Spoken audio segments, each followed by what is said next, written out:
Bueno, muy buenas tardes a todos. Muchas gracias por estar aquí.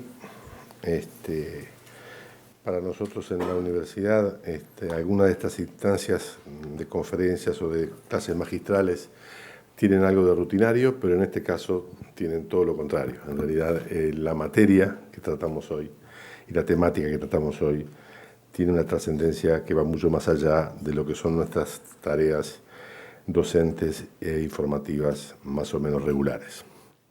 En primer lugar, quería dar la bienvenida a todos, en general, tanto público en general como estudiantes, profesores y demás, y mucho más en particular, quisiera darle la bienvenida al señor Sergio Gorsi, ¿verdad? Presidente del Comité Central Israelita del Uruguay, desde hace poco tiempo, además, poco tiempo.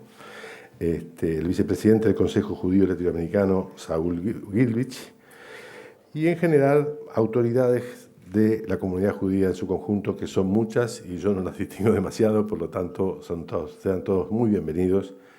Saben ustedes que esta es más que nunca la casa de ustedes. Aquí en el estrado, los que importan son nuestro amigo Ernesto Stolovich, ¿verdad?, presidente de la Comisión Rodríguez Fabregat del Comité Central Israelita, a quien le vamos a dar un segundito el micrófono para que nos diga unas palabras, y desde luego nuestro conferencista o nuestro profesor de hoy, nuestro querido amigo, correligionario y cercano personaje en lo personal y en la amistad, el doctor Didier Operti. Yo les prometo que no les voy a leer todo el currículum de Didier. Promesa. No sería justo. Voy a ser muy conciso, porque con 4 o 5 elementos queda perfectamente perfilado la trascendencia del recorrido académico y político de Didier. Presidente de honor de la Asociación Americana de Derecho Penal Privado, catedrático del curso de Derecho de Integración y Comercio Internacional de la Universidad de Montevideo, catedrático grado 5 de Derecho Privado en la UDELAR, cursos reiterados en la Academia de Derecho Internacional de La Haya, que es para un internacionalista muy parecido a uno de los lugares más atractivos. Del punto de vista de su recorrido político, todos lo conocemos bastante bien, ¿verdad? Fue secretario general de ALADI, fue ministro del Interior, fue quien trabajamos un tiempo, fue canciller, ahí trabajamos menos porque yo estaba en el exterior, pero cuando era ministro del Interior sí trabajamos un poco juntos. En grandes líneas ha ocupado una multiplicidad de espacios en el mundo de las relaciones internacionales, miembro de comisiones de conciliación, de arbitraje, y como escritor y como académico tiene una producción frondosa en materia de libros y de artículos. Por eso que, sin más, me gustaría dejarle la palabra a Ernesto Stolovich para que nos haga un mensaje previo y de luego en directo sigue Didier. Adelante.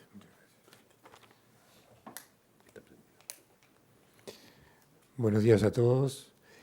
En nombre de la Comisión Rodríguez Fabregat, primero desearía agradecer a la institución que nos alberga hoy acá, que es la Universidad ORT, que siempre nos abriga y nos ofrece la posibilidad de desarrollar nuestras actividades. Ya el doctor Bonilla ha hecho un relevamiento de las autoridades asistentes. Nosotros, además de agradecerle a la Universidad Dort, queremos agradecerle al Comité Central también todo el trabajo de respaldo que nos ha dado y, por supuesto, a la familia del doctor Rodríguez Fabregat, que siempre está trabajando codo a codo con nosotros. A todos los integrantes de la Comisión Rodríguez Fabregat, muchísimas gracias por el trabajo brindado y obviamente que al profesor que va a dar la clase hoy, al doctor Didier Operti, a quien debemos agradecer sumamente por brindarse en el día de hoy a expresar todos sus conocimientos respecto del tema que nos aboca hoy. En realidad, hoy es un día especial en el calendario gregoriano. Hoy hace 66 años que el pueblo judío consigue la independencia sobre su solar patrio. Y por eso es que hemos elegido la comisión la fecha del 14 de mayo. El 14 de mayo de 1948 se liberaba la Tierra Santa de Israel como Estado judío. Así que por eso mismo es que intentamos hacer la clase esta en el día de hoy. Y no le robamos más nada al doctor Operti, lo dejamos con la sabiduría y la expresión de él. Muchísimas gracias a todos nuevamente.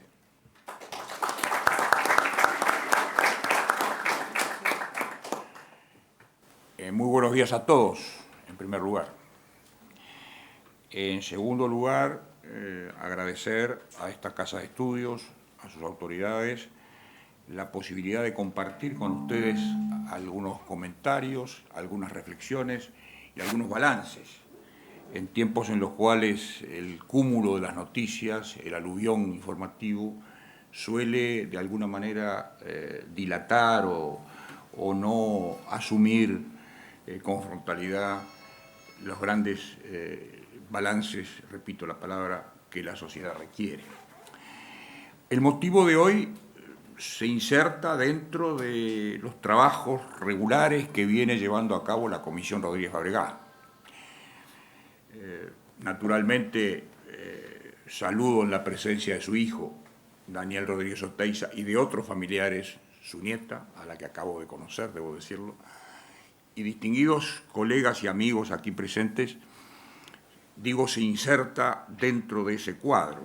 Saludo especialmente al señor Borsi en su nueva actividad, en la que seguramente hará un paréntesis forzado en las próximas semanas, porque es difícil imaginarlo sin su cámara. De manera pues que en este ambiente estudiantil, por un lado, de autoridades, de instituciones representativas de la colectividad judía en Uruguay, de amigos, de exministros, saludo la presencia de mi querido amigo el doctor Raúl Iturria, que siendo yo ministro del Interior, él era ministro de Defensa, y supimos armar ahí un binomio que funcionó mostrando claramente que la convergencia de los partidos políticos en muchas áreas es absolutamente indispensable. Saludo también la presencia de Elías Blut, con el cual trabajamos durante 5 años, todos los martes especialmente, Día del Acuerdo, y quien fuera el nexo, el vínculo que me trajo hoy aquí a esta casa.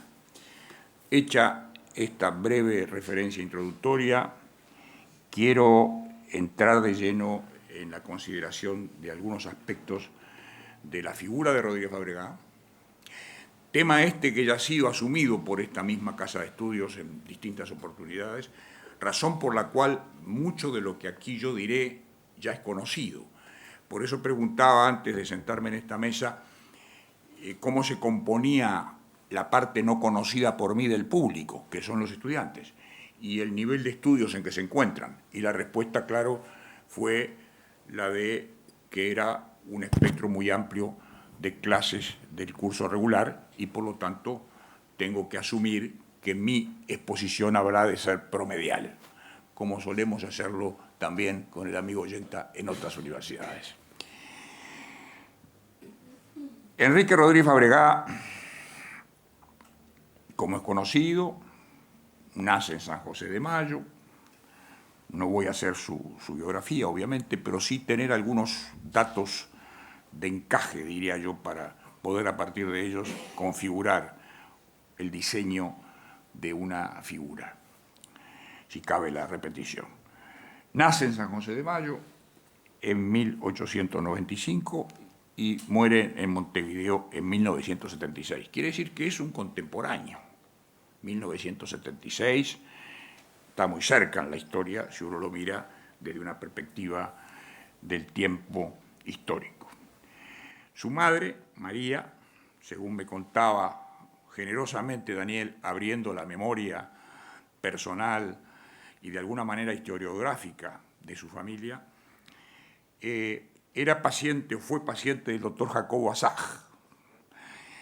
figura relevante en el proceso uruguayo de apoyo a la causa judía, a la causa de Israel, todavía cuando no era Israel, y seguramente, y esta es una inferencia que yo hago, no necesariamente con una base de evidencia o prueba, seguramente de ese contacto despertó tempranamente en Enrique Rodríguez Fabregá su interés por el tema judío y por los judíos en particular, que este es un gran tema, a mi juicio, en el cual yo desearía centrar buena parte de la atención de hoy.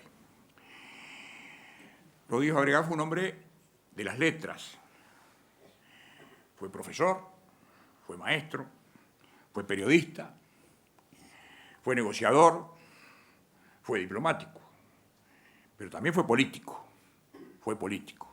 Fue ministro de Instrucción Pública en los años 1927 y 1929. Antes había sido diputado entre 1923 y 1933. En 1933, con motivo del golpe de Estado, como efecto del golpe de Estado, es expulsado del país.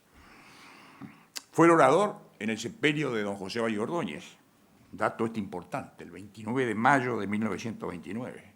Quiere decir que no fue un hombre exclusivamente dedicado al ámbito recoleto de las letras o al ámbito un tanto protocolar por momentos del servicio diplomático. Fue un hombre en su estatura global. Y se trata de recordar aquí y hacer memoria de este tipo de personalidad, porque la historia de los países se construyen con un gran relato. Y Rodríguez Fabregá, a mi juicio, es parte de ese gran relato.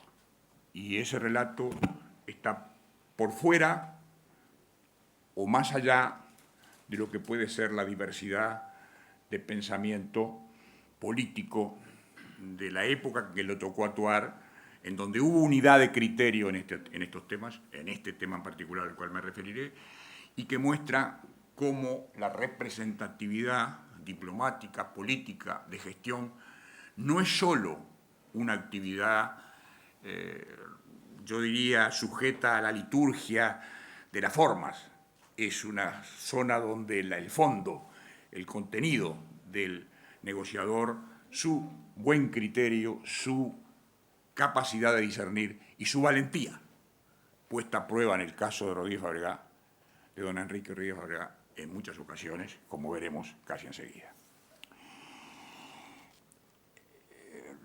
Dije recién que había sido periodista. Me voy a detener un instante para referir un hecho. Rodríguez Fabregá, me contaba Daniel Rodríguez Oteiza, no fue un hombre de la comarca, fue un hombre del mundo internacional. Así vivió en Chicago, en Nueva York, y durante la Segunda Guerra Mundial trabajó en la NBC, en la agencia de noticias. Yo seguramente muchos de los datos que aquí estoy dando son conocidos de muchos de ustedes. Yo recuerdo aquí un acontecimiento muy importante en el cual se volcaron a la audiencia una cantidad de información. Yo debo asumir que algunos de estos jóvenes que están y otros no tan jóvenes probablemente no estén al corriente de esta información. Por eso pido excusas de antemano en tanto algunas de estas informaciones puedan ser reiterativas. Quiero señalarlo con total franqueza. Ese hecho de haber sido un periodista y haber sido bajo la jefatura de Nelson Rockefeller, haber trabajado en ese lugar, le dio a Rodríguez Fabregá una dimensión de comprensión del mundo internacional, del mundo de la información y del mundo del análisis muy importante, que luego se iba a ver reflejada en su tarea en la UNSCOP, en la Comisión de Naciones Unidas, comisión o comité, como le quieran llamar, que se creara para hacer el examen de la cuestión palestina. Ya vamos a ir progresivamente a eso. Antes de situarme en el Enrique Rodríguez Fabregá, en Naciones Unidas, debo hacer referencia a ciertos hechos relevantes para el país en aquel entonces. En 1945, al firmarse en San Francisco la Carta de Naciones Unidas, allí entrevista a Rodríguez Fabregá a don José Cerrato, al ingeniero José Cerrato, expresidente de la República, figura de extraordinario nivel en la época, entonces en ese momento ministro de Relaciones Exteriores y presidente de la delegación uruguaya en San Francisco, quien pronuncia un discurso cargado de contenido en donde habla de la integridad territorial y habla de las fronteras y el derecho a las naciones. Es allí mismo donde Héctor Paisser Reyes, y lo evocaba Iturri aquí hace algún tiempo, algunos meses, si mal no recuerdo, pronuncia un discurso que tuvo un gran relieve, una gran resonancia, y levantó muchos anticuerpos, porque fue un pronunciamiento temprano de Uruguay, de su delegado, de uno de sus delegados, en el tema palestino. Incluso se le acercaron en los pasillos de la sede de la reunión algunos delegados de países árabes, y no árabes, pero contrarios a esa, o por lo menos que no simpatizaban con esa posición, a expresarle un cierto malestar, que en los términos diplomáticos malestar significa estar en contra. Es decir, la lectura de las palabras requiere a veces una sintonía, que en el caso mío no es profesional, porque como yo suelo decir un tanto en broma, un tanto en serio, no soy ni diplomático de carrera, ni de media carrera, sino a la carrera. Por lo tanto, yo diría que ahí nace ya, en esa experiencia de contacto directo con el cuerpo político, una personalidad que, por supuesto, venía auspiciada de una condición en lo interno como ministro de Instrucción y como diputado, de un poder de oratoria y de persuasión, de convicción. Yo puedo recordar alguna intervención radial de Rodríguez Fabregá. Puedo recordar, sin esfuerzo, alguna participación de esos tiempos, pero no tengo a mi mano, luego reproduciré algunas de sus expresiones, el tono que él sabía imprimirle a su mensaje, tan importante en el escenario interno como internacional.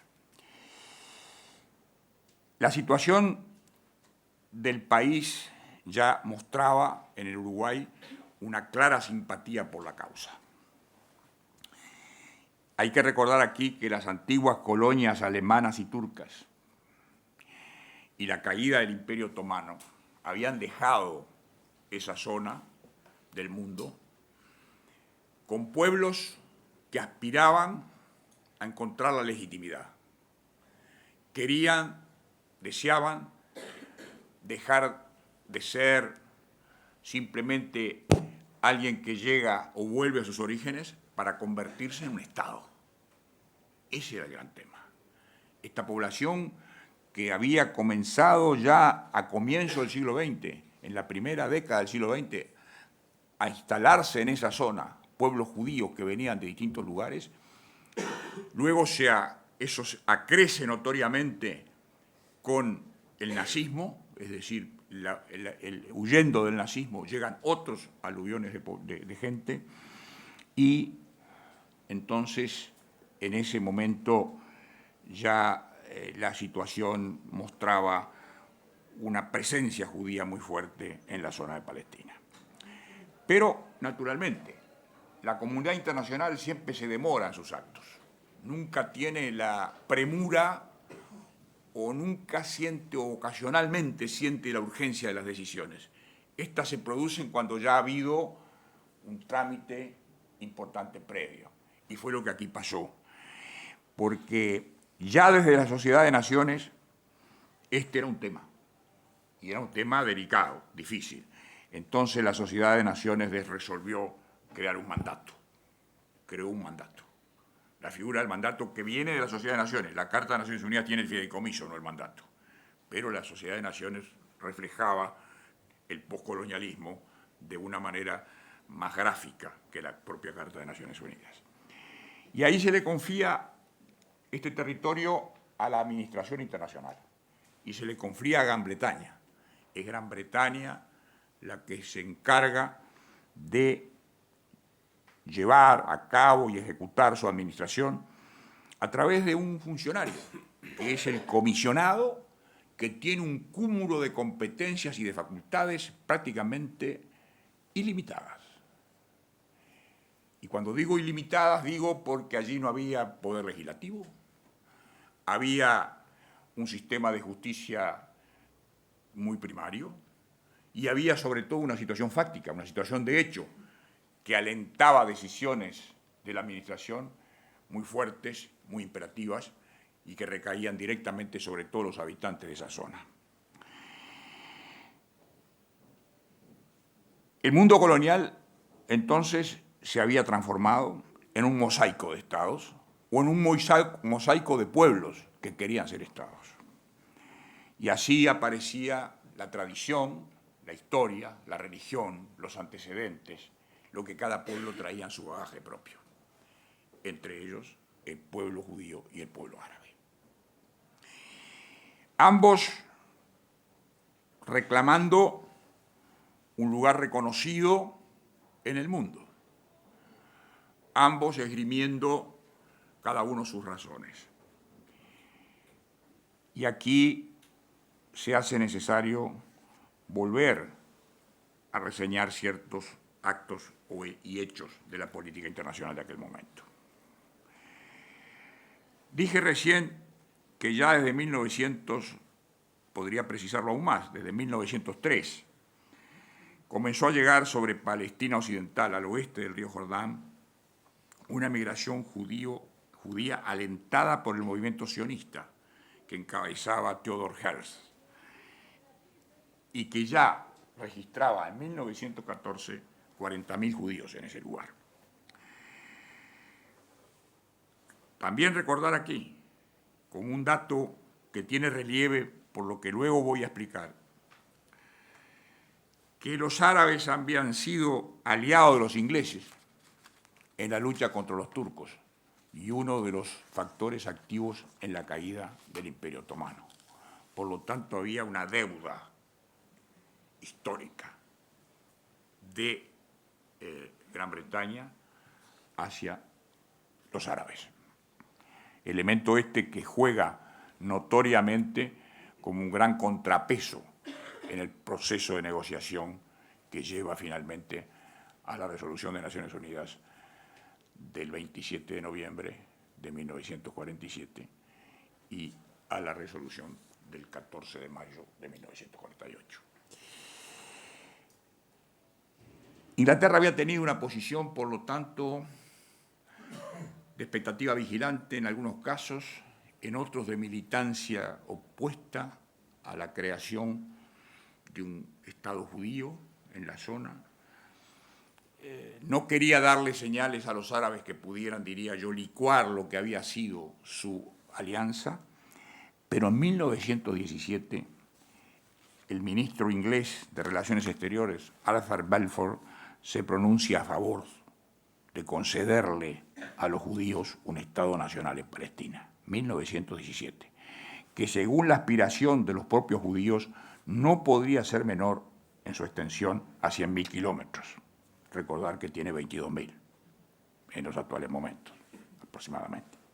22.255, si el dato que manejo es correcto. Según datos publicados, ¿no? Esta declaración de Balfour, o de Balfour, no sé realmente el apellido, suena como francés, sería Balfour. Lo que pasa es que pronunciar un apellido inglés en francés es casi un acto de desafío, ¿no? Ahí sí se generarían verdaderamente anticuerpos, ¿no? Ahí, en ese momento, esa declaración de Balfour tiene una gran trascendencia, porque es la primera vez que Inglaterra reconoce públicamente, la necesidad de concederle a los judíos un Estado nacional. Un Estado nacional. Alberto Guani, que fuera canciller de la República, en la Sociedad de Naciones en 1920 ya hace una declaración favorable a a la creación de un Estado sionista. Y esta es una de las repercusiones más directas que tiene el discurso Balfour, o la declaración Balfour, como se le llama, o Balfour, o Balfour, no sé. Acá tengo lingüistas especializados que podrían indicarme. Tengo otras palabras aún más difíciles cuando reseño algunas otras palabras del hebreo, que yo las voy a pronunciar en una lectura absolutamente castellana. Es decir, en ese momento ya Uruguay, 1920, y esto es bueno que lo sepan los estudiantes y que los mayores, que ya lo saben, lo recuerden, ya se pronunciaba a favor de la creación de un Estado nacional judío. Como dije recién, iban llegando a Palestina más colonos judíos y es Churchill el que declara su apoyo a la posición judía, don Winston Churchill, y es Roosevelt, presidente de los Estados Unidos, que también expresa su simpatía por la causa judía. Claro está, como nos recuerda el presidente Sanguinetti en una de sus anotaciones y conferencia dictada en esta casa, en el momento en el cual el tema ingresa a pedido de Inglaterra en Naciones Unidas, año 47, ya había muerto Roosevelt y Churchill había perdido la elección. Quiere decir que cuando el tema llega a Naciones Unidas, los dos sostenes de gran apoyo internacional con que contaba la causa judía no estaban presentes. Eso dificultaba en mucho la negociación y eso explica muchos de los avatares que tuvo la comisión. La Segunda Guerra Mundial había producido una tregua, incluso más. En ese momento hay que recordar que los judíos se unieron a Inglaterra en la lucha contra el nazismo, obviamente. Ahí era otra la causa que dominaba, ya no era la causa del Estado Nacional. Y esto muestra también cómo tuvo ese pueblo, esa nación, todavía no Estado, la sabiduría de relevar lo más representativo de la historia, de lo que estaba aconteciendo. ¿Qué era lo importante? La lucha contra el totalitarismo, la lucha contra los que habían perseguido tempranamente al pueblo judío y lo habían tomado como uno de los rasgos definidores de su política, el exterminio racial como una bandera, la bandera sobre la cual se basaba buena parte del mensaje hitleriano.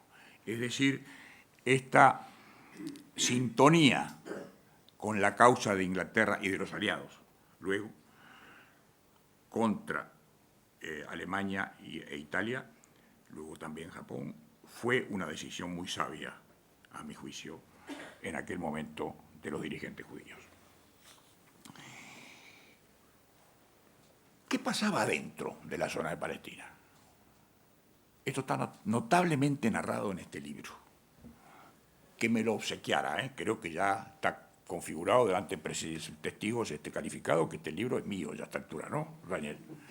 Bueno, y además tiene una cantidad de anotaciones, lo he leído completo, está fantásticamente escrito, es una pluma la de García Granados, elegante pero concisa, Jorge García Granados, que se llama Así nació Israel, cuya lectura recomiendo fervorosamente. Daniel lo ha leído y yo lo he estudiado con detalle, porque aquí está contado, como quizá pudo haberlo contado Rodríguez Fabregá en su momento, cómo funcionó el proceso que trajo como consecuencia las resoluciones de Naciones Unidas, a la que he hecho por ahora una simple referencia.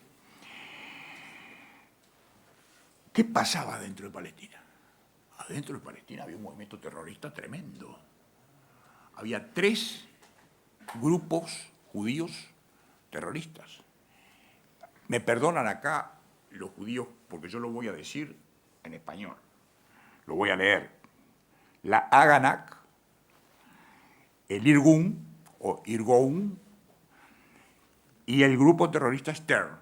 Este es más conocido, el apellido está más divulgado por otras actividades, diría yo, actuales. Recuerden esto, en 1946, el 22 de julio de 1946, fue volado el Hotel King David. Fue dinamitado el Hotel King David. O sea, cuidado, no estamos hablando de un terrorismo intelectual. Después voy a contar un poquito algunos detalles que Rodríguez Fabregat también y su hijo me ha comentado de la entrevista de Rodríguez Fabregat con Begin, que era la figura más representativa, Menachem Begin, o Begin, según le llama en el libro García Granados, era la figura más emblemática del movimiento revolucionario en Palestina. ¿Qué pasaba en ese momento con la causa judía en Uruguay? Ya había terminado la guerra, había un movimiento terrorista palestino en el territorio. ¿Qué pasaba con Uruguay? Uruguay hizo de la causa judía no una causa solo de los judíos. Y esto es interesante observarlo. Porque pudo haberse convertido exclusivamente en una causa ligada a un pueblo y no una causa adoptada por el país. No fue así. Y ahí se constituye un comité pro-Palestina que se reúne en el Ateneo, en el viejo y prestigioso Ateneo, que es presidido por Augusto Turén, decano de la Facultad de Medicina, obviamente no judío, y al que integran figuras tan notables como Celedonio Nini Silva, Carlos Abater Casti, Antonio Grompone, Justino Jiménez de Arecha. Tengo acá el privilegio de tener entre mis amigos y concurrentes al embajador Jorge Taliche, que me honra con su presencia y que fue un directo amigo y compañero de faenas de estudios del doctor Jiménez de Arecha en su oficina jurídica. Héctor Pache Reyes, que también integraba obviamente ese comité, Hugo Fernández Altucio, Óscar Seco Yauri y otros. Es decir, figuras muy representativas del pensamiento y la actividad uruguaya en sus distintas manifestaciones estaban en el comité pro-Palestina. Quiere decir que la causa de los judíos no era solo una causa de los judíos, era una causa que se había convertido en una causa nacional. Y esto es muy importante tenerlo presente permanentemente, porque esto hace a la política exterior. Las causas nacionales, la política exterior debe representarlas si quiere mantener la vivencia de una política exterior que defienda el interés general. El comité le pide una entrevista a Juan José de Amézaga, que era el presidente, y al canciller, que era Eduardo Rodríguez Larreta, y le explican los fundamentos, la razón de ser de ese comité, y comienza así a desarrollarse en Uruguay una muy fuerte actividad en favor de la causa palestina. Cuando hablamos de Palestina, ojo, cuidado con no confundirnos. Estamos hablando de la denominación de aquel tiempo. Luego vendrá otra denominación y hoy día cuando hablamos de Palestina estamos hablando de una situación político-institucional aún no definida totalmente, mientras que en cambio hablamos de Israel como Estado de Israel. Es decir, tengamos presente esto porque estas son advertencias sobre todo para los estudiantes de Relaciones Internacionales, que la denominación en estos casos hace a la cosa, el nombre hace a la cosa. Bien, Gran Bretaña se declara de alguna manera impotente para resolver el problema palestino. Había habido una mala experiencia del mandato, el mandato había desarrollado su actividad en un marco de violencia excepcional, los atentados de unos y otros eran absolutamente diarios, las víctimas eran numerosas, los daños materiales inmensos. Gran Bretaña se da de alguna manera por vencida, aunque la palabra pueda sonar un tanto categórica, para el manejo de la situación y le pide a Naciones Unidas que intervenga. Lleva el tema a Naciones Unidas.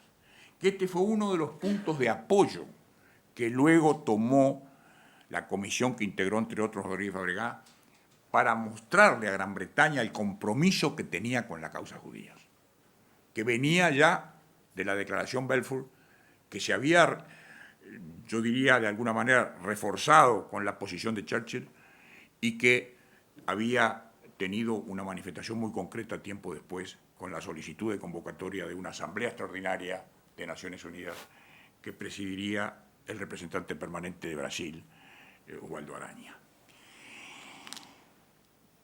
¿Qué hace la Asamblea General? Estudia el tema. Era un pedido de asamblea extraordinaria, no era la Asamblea General Ordinaria, y decide el 23 de mayo del 47,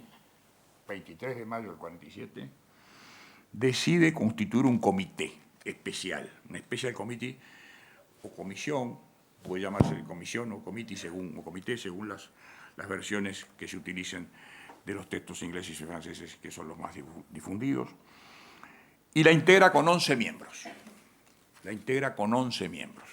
Uno de los cuales es, obviamente, Uruguay. Pero cuidado, ahí están Australia, Canadá, Checoslovaquia, Guatemala, India, Irán, Holanda, Perú, lo estoy diciendo en orden alfabético, Suecia, Uruguay y Yugoslavia. A propuesta de Australia se integra con este grupo de estados, de delegados. Y esto fue aprobado por 13 votos a 11, con la abstención de 31 estados, o que se retiraron de sala o que votaron abstención. La comisión nacía no bajo los mejores auspicios, porque nacía y se encontraba con una actitud de reticencia, de aparente desinterés, aunque una lectura más profunda revelara que lo que había era también que muchos de los estados no querían volcarse contra uno de los 5 grandes, que era Inglaterra, y no querían tampoco entregar la causa a Rusia, que aparecía muy activa en este conflicto. Tan activa que Rusia es hoy día miembro del cuarteto. Y acá voy a reivindicar una paternidad. Yo hasta ahora, hasta donde sé, no he hecho publicaciones, no tengo hijos naturales. Pero este es un hijo, no he hecho publicaciones, claro. Pero digo, este cuarteto es un hijo natural, cuya paternidad reivindico. Porque este cuarteto fue constituido, como es de conocimiento de la diplomacia israelí, de no toda la diplomacia israelí. Parece que algunos lo ignoran o hacen que lo ignoran. Integrado por Naciones Unidas, la Unión Europea, Estados Unidos y Rusia. Y ese cuarteto, según se registra incluso en artículos de reciente autoría de funcionarios diplomáticos israelíes, sigue actuando, sigue trabajando en la búsqueda de soluciones. Y fue una propuesta hecha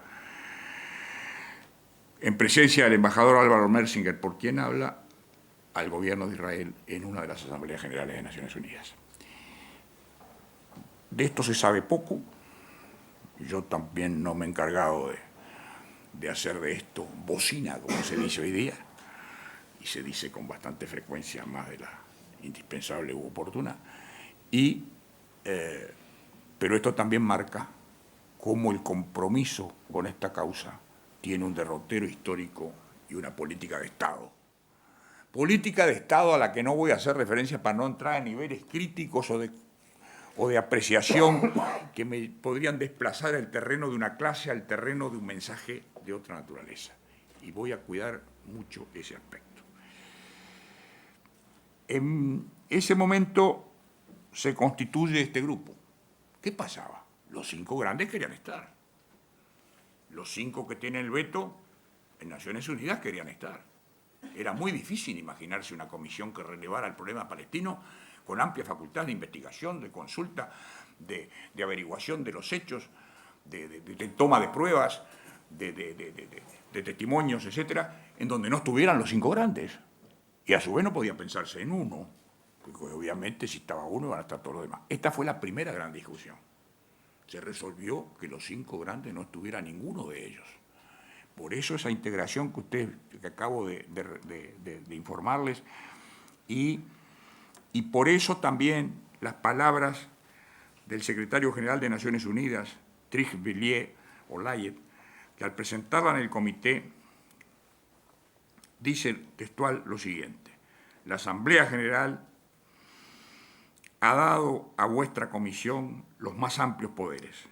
Podéis recibir y examinar testimonios de la potencia en ejercicio del mandato, llámese Inglaterra, de representantes de la población de Palestina, de gobiernos y de las organizaciones e individuos que estiméis necesario.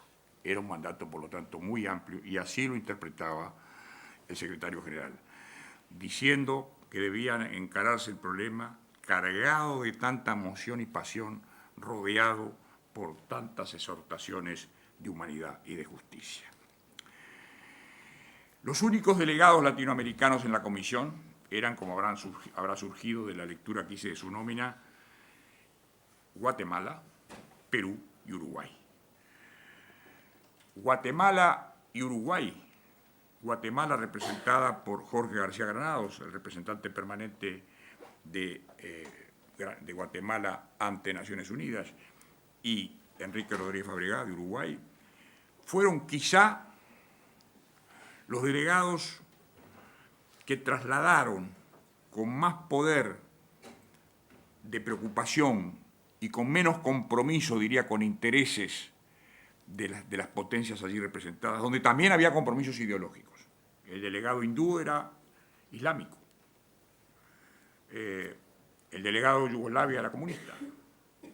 El delegado de Suecia, que fue el que presidió la comisión, Sandström, era un ex juez muy conservador y muy atenido a las formas. Cada personaje tenía sus características y cada personaje de esta comisión veía el tema palestino desde su propio belvedere. No había una media, una visión promedio, había una visión que le hizo decir a alguno de ellos en algún momento: acá, en lugar de una comisión, hay tantas comisiones como delegados. Bueno, en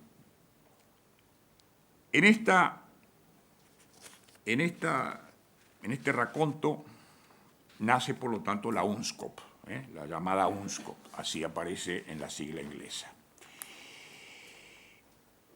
En agosto del 46 se había producido en Uruguay la visita del director del Departamento Latinoamericano de la Agencia Judía, el señor Moshe Tov.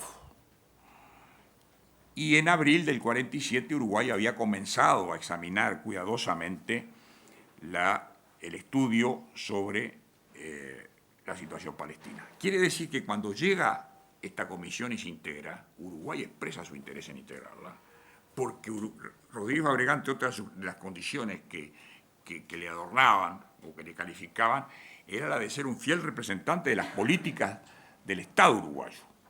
No era un francotirador que se largaba por sí mismo. Representaba una política que se había venido formalizando a través del tiempo. Y aquí cabe recordar, por la oportunidad en que estamos, que siendo presidente de la Cámara de Diputados, el señor Luis Valleverres, que fuera presidente de la República, pronuncia en el año 46 un discurso en Avenida Graciada y Colonia, en el cual levanta también la causa judía. Y que al propio Valleverres y a su ministro de Relaciones Exteriores, Castellanos, le entregan el Comité Pro Palestina, luego de la resolución de noviembre del 47, la solicitud para que reconozca el Estado de Israel. Es decir, ha habido un compromiso político que se perfila a lo largo de las distintas estaciones que este recorrido ha tenido, que no lo podemos dejar de considerar a la hora de examinar los hechos del pasado y los hechos del presente. Perdonen que yo me tome mi tiempo para hacer algunas referencias de interconexión que pueden hacer perder aparentemente el hilo cronológico. He optado no exclusivamente por un hilo cronológico, sino por un hilo conceptual, que de alguna manera relacione un episodio con otro. Cuando comienza a funcionar esta comisión, en aquel momento la delegación de Uruguay estaba integrada por el representante permanente, que era el profesor Oscar Seco Yauri, Enrique Rodríguez Fabregá y el ingeniero Edmundo Sisto como asesor técnico.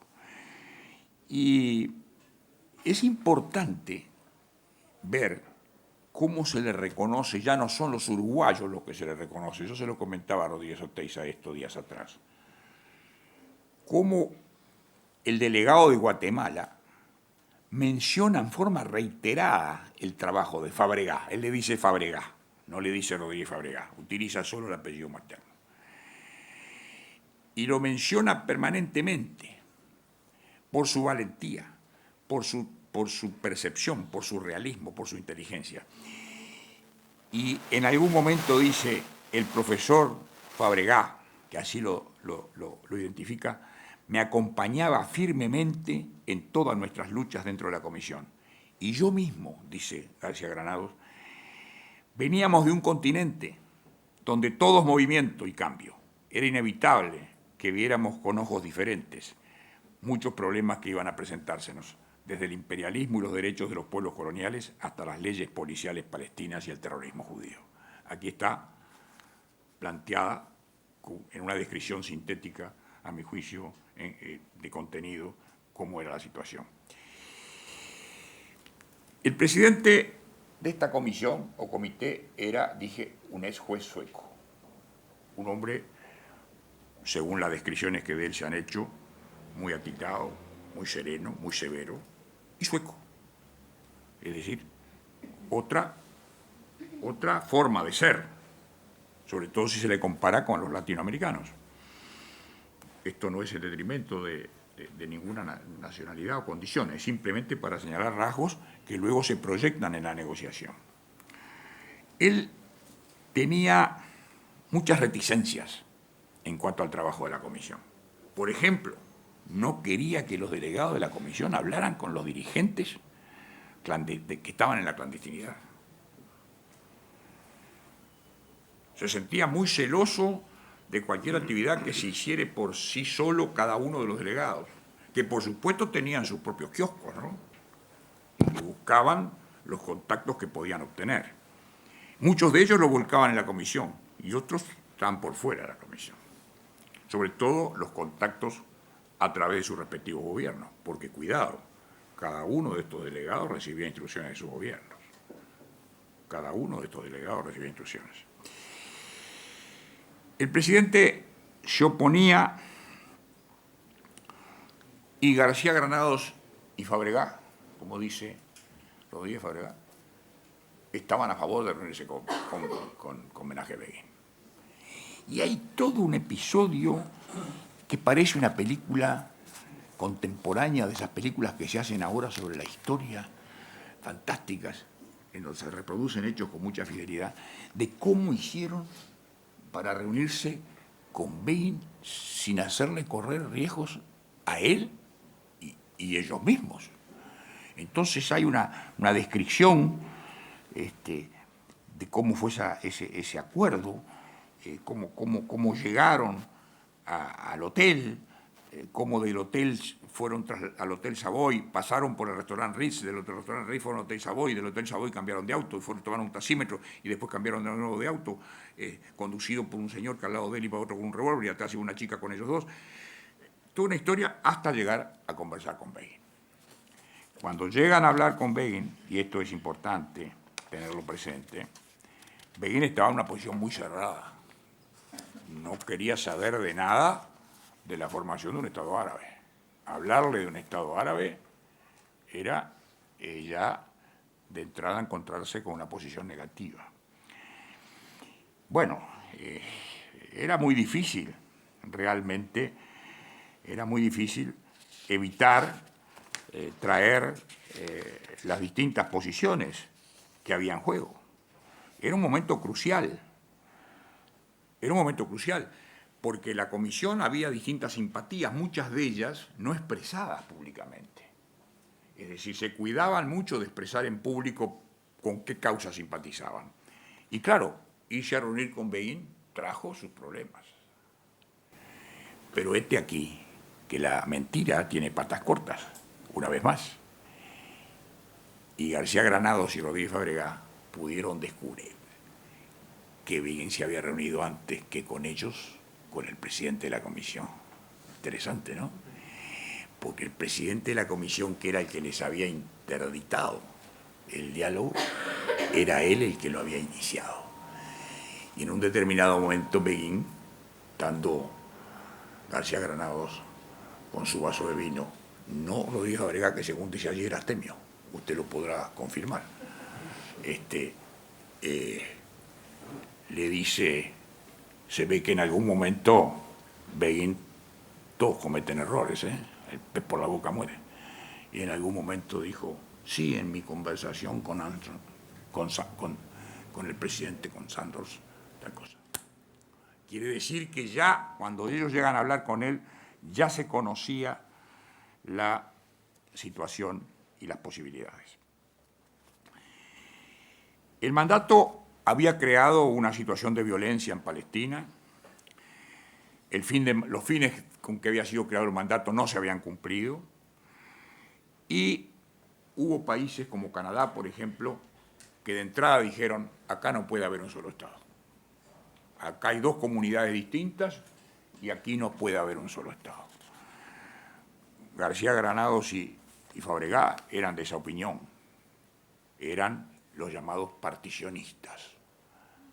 Había tres posiciones que fueron las que le explicaron a Begin. Una, crear un Estado federal. Dos, crear dos estados. Tres, crear un solo Estado, unitario. A lo que Rodríguez Fábregas con mucha agudeza dijo, pero si es un Estado unitario, va a predominar la mayoría, y la mayoría es árabe. En aquel momento era árabe, por lo cual el Estado habría estado conducido solo por los árabes. Parece un acto de agudeza, de percepción instantánea de Rodríguez Fábregas en ocasión de ese diálogo. Es muy difícil en este tema no referirse a la parte, diría yo, de gestión personal, porque el diálogo, la relación de los hechos está cargada de ese tipo de situaciones. Claro, la partición como solución tenía ventajas e inconvenientes. La primera ventaja que tenía es que no exigía la cooperación permanente entre árabes y judíos, porque si eran dos estados, la cooperación podía darse o no. La segunda ventaja es que requería menos ajustes constitucionales, porque crear un Estado con dos nacionalidades era un tema muy complicado desde el punto de vista de la ingeniería institucional. Y tercero, era un acuerdo decisivo el de la partición para darle a cada uno un reconocimiento y de esa manera crear condiciones a las que luego se agregaría el proyecto de la Unión Económica, la moneda única, el transporte común, etcétera, etcétera, etcétera, un cuadro de cooperación, pero ya entre estados, no de cooperación entre pueblos, sino entre estados, que es una cosa bien distinta. La desventaja es obvia. Yo, si fuera profesor de ustedes, lo preguntaría, porque lo habría ido sugiriendo en el transcurso de mi exposición. Era el trazado de los límites. Por eso la comisión formó dos grupos. Un grupo relativo a la partición misma y un grupo relativo a los límites. Porque los límites había una discusión fue sugerido esto por el presidente, por Sanders, y varios delegados ya desde el comienzo señalaron que la única solución posible era la partición. Pero había otros que en cambio seguían hablando del Estado federal. El delegado hindú, que era muy activo, se oponía claramente a una solución particionaria. Y tenía su influencia, claro, de alguna manera era un ser que venía de la época inglesa. Entonces, había que también fijar la finalización del mandato. Si nacían nuevos estados, había que terminar el mandato. Y desde que terminara el mandato hasta que se constituyeran los estados, los dos estados, había un periodo de transición. ¿Cuánto duraría? ¿Cuánto tiempo tendría? Etcétera. 2 años, 1 año, 60 días, ¿cuánto daría? ¿Y quién impondría la fórmula? ¿Quién haría efectiva la fórmula de la división? Era otro de los argumentos. Porque una vez declarada la existencia de los dos estados, alguien tenía que ocuparse de hacer el seguimiento para que en los hechos fuera así. Esa era una dificultad también mayor. La mayoría sostenía que debería ser Inglaterra, porque Inglaterra conocía mucho la zona, había estado allí muchos años, y por lo tanto era la que estaba en mejores condiciones de discernir la distribución que marcaba el mapa ofrecido por la Comisión. El tema, por lo tanto, no era nada sencillo, y finalmente, dentro de un clima de dudas y de muchos recelos, la Comisión logra la mayoría necesaria y los particionistas ganan la votación. Ganan la votación y presentan el plan de partición con unión económica. Esto es interesante, porque la resolución de Naciones Unidas no es una resolución cortita, es una resolución larguísima. Es una resolución larguísima. Yo pocas veces he visto una resolución tan extensa como esta. Está seguida además de un mapa que marca la partición. Este tema sería para un cursillo, ¿verdad? No para una exposición, porque son tantos los elementos que hay en esto que es muy difícil resumir. No sé cuánto tiempo me queda, además ya debo estar pasado. Pero voy a ir terminando. Y no lo voy a hacer como dicen algunos, voy a ir terminando comiendo de nuevo. Voy a ir terminando. Los dos estados, entonces, de acuerdo con los particionistas, serían independientes. Y luego tendrían, terminado el periodo de transición, que se fijaban 10 años, firmar un tratado de unión económica. El tema de Jerusalén era otro tema. Algunos decían ciudad libre, ciudad autónoma, recinto sagrado. Hay un capítulo de la resolución destinado a Jerusalén que garantiza el ejercicio de los tres cultos, el cristiano, el judío y el islámico, el árabe. Finalmente Jerusalén queda como un territorio autónomo y es objeto de un capítulo especial, el capítulo B dentro de la resolución. Uruguay sostuvo esa posición. Bueno, vamos a acortar la historia.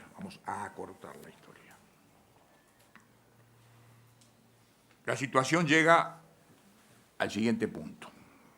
El 28 de agosto,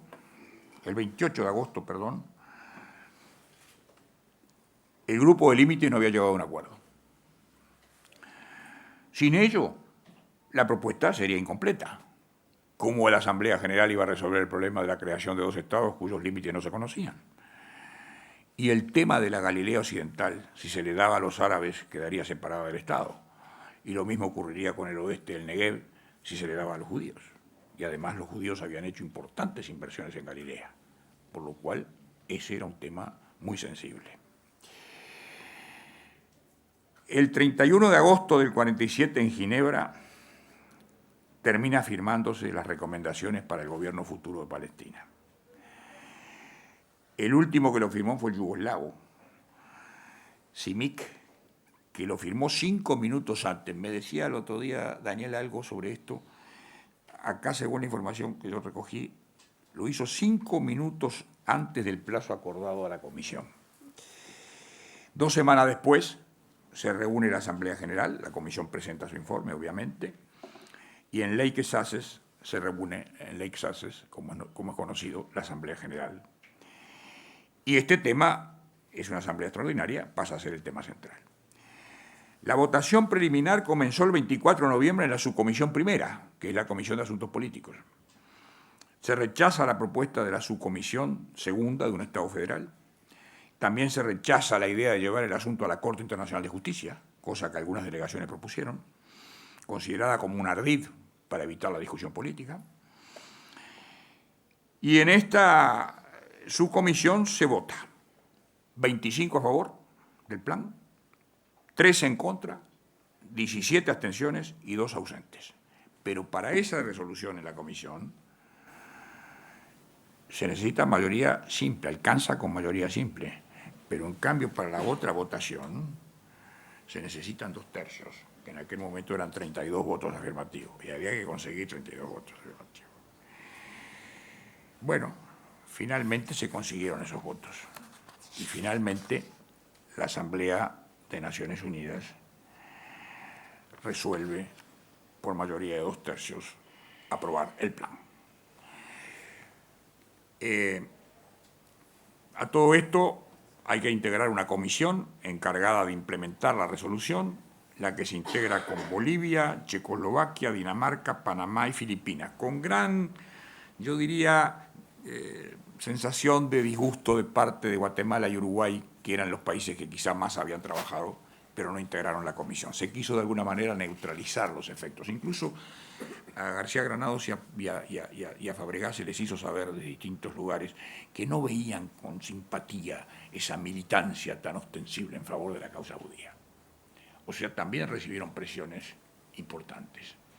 Lo cual hizo que García Granados, por ejemplo, declarara sin instrucciones de su país el reconocimiento del Estado de Israel el mismo día, el 14 de mayo del 48, el mismo día en que se aprueba la resolución particionaria. Y Uruguay lo hace algún tiempo después y es el cuarto país en el reconocimiento. Israel también en el 48 será aceptado como Estado miembro de las Naciones Unidas. Como digo, esto daría para mucho más.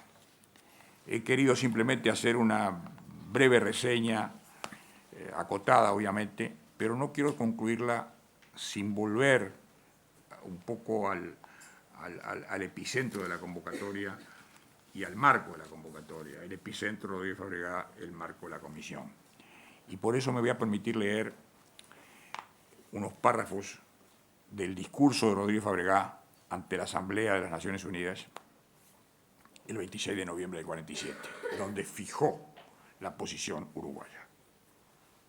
Dijo Rodríguez Fabregat: estamos aquí hablando ante el inmenso auditorio de la humanidad.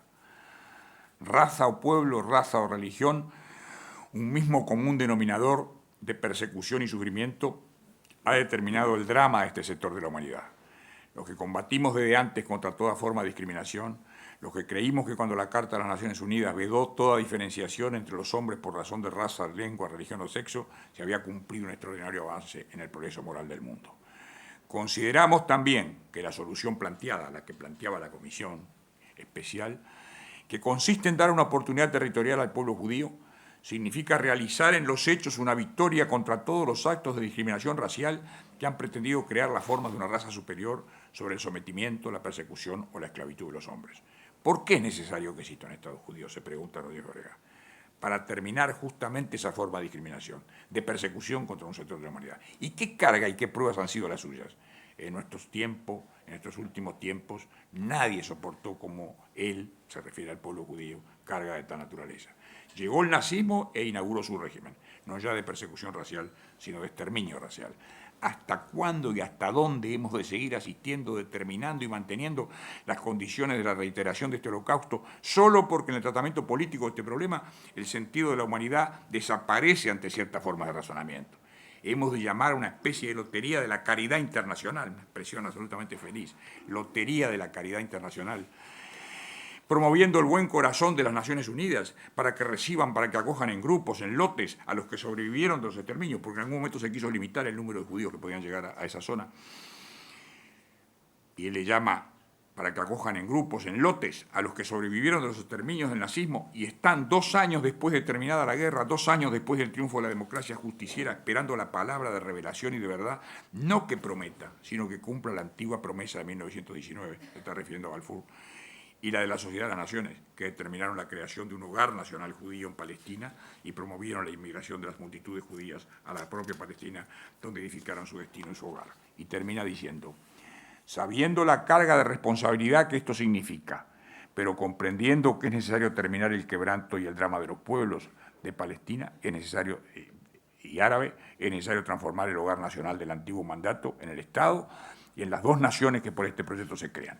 Es necesario velar porque esta crónica de duelo y de sangre que ensombrece el horizonte del mundo en los hechos de cada día termine bajo esta conquista que será para siempre la primera gran conquista moral de las Naciones Unidas. Todos conocen la historia reciente, todos saben que el Estado de Israel se consolidó, se estableció su gobierno, se identificó su territorio, ha pasado por distintas etapas, se edificó un sistema democrático, se obtuvo el reconocimiento de la comunidad internacional. El otro Estado tiene aún elementos que no permiten avisorar en lo inmediato un reconocimiento universal. Su estatus es un estatus a medio camino todavía o a 3/4 de camino. Las recientes alianzas de grupos distintos en el gobierno de Palestina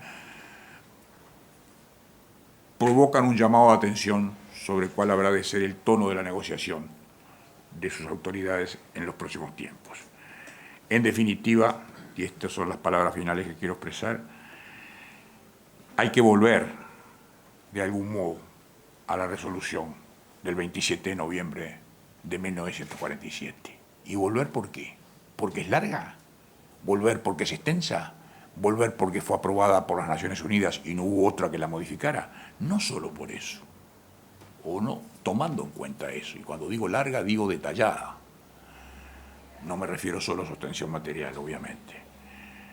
Hay que volver a ella para de alguna manera reedificar en el mundo internacional el compromiso que allí se adquirió y quizá un emprendimiento de un grupo de países representativo en el mundo que recogiera ese mensaje de la resolución del 47 sería la manera de colocar en la comunidad internacional el tema sin cargarlo de la, diría yo, de estas formas más inmediatas de intemperancia, de violencia, de ataques que son, en definitiva, no van sino contra la propia humanidad. Yo les agradezco mucho y naturalmente aliento la esperanza de que esta casa de estudios sirva también en su oportunidad, invitando a quienes dominan este tema, como seguramente hay colegas de otras áreas, sobre todo el área histórica, para que recreen un poco esta peripecia que aparentemente esta resolución habría puesto fin, pero que los hechos muestran que ello no ha sucedido. Muchas gracias.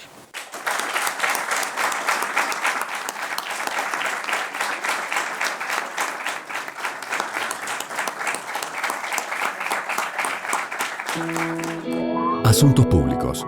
Para conocer mejor, para saber más.